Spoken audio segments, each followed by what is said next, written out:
अब यहाँ पे देखेंगे कि ट्रांसफार्मर हमारा काम कैसे करता है। अगर इस ट्रांसफार्मर की बात की जाए तो ये ट्रांसफार्मर एक बार के लिए चालू होता है, उसके बाद ये ट्रांसफार्मर को ऑफ कर दिया जाता है। उसके बाद जो वर्क बढ़ता है वो इस ट्रांजिस्टर का वर्क बढ़ता है। ये ट्रांजिस्टर क्या करेगा, जब तक आप सर्किट में 48 वोल्ट की सप्लाई देते रहेंगे, ये ट्रांजिस्टर क्या करेगा, 14 वोल्ट को आउट करता रहेगा, जिससे आगे वाले 14 वोल्ट की सप्लाई प्रॉपर तरीके से वर्क करेगी।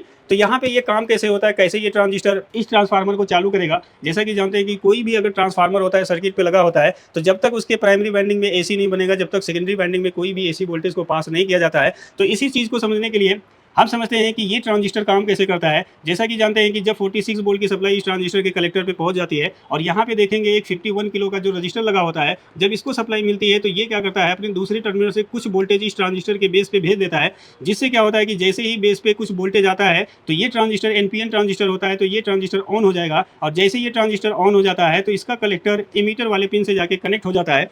अब जैसे कलेक्टर की वोल्टेज मीटर पे दी जाती है, यानी ऑक्सिलरी वाइंडिंग में जैसे ही ये वोल्टेज इन करता है तो वो वोल्टेज जो होता है वो एसी में कन्वर्ट हो जाता है, यानी एसी बन जाता है। और जब तक फीडबैक ये पिन इससे जुड़ी होती है, यानी कलेक्टर एमीटर से कनेक्ट रहेगा, जब तक क्या होगा कि इस फीडबैक वाइंडिंग में एसी बनेगा। और यहाँ पे जब एसी बनेगा, लगातार पिन कनेक्ट होने की वजह से इधर से वोल्टेज आता रहेगा। तो यहाँ पे क्या होगा कि वोल्टेज का प्रेशर जब बढ़ता है तो ये वाली बाइंडिंग में जो कैपेसिटर लगा होता है, जब कैपेसिटर को प्रेशर मिलता है तो ये क्या करता है, इस एसी वोल्टेज को एक बार के लिए पास कर देता है। क्योंकि जब तक इधर प्रेशर नहीं रहेगा, एसी सप्लाई कैपेसिटर क्या करेगा, एसी वोल्टेज को पास नहीं करेगा।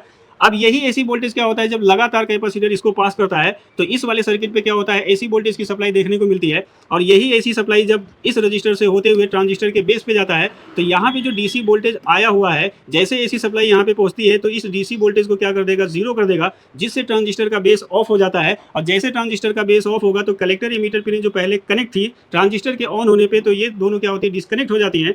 अब जैसे ये ट्रांजिस्टर ऑफ हो जाता है तो प्राइमरी वाइंडिंग में क्या होता है कि एसी वोल्टेज यहाँ पे बन जाता है।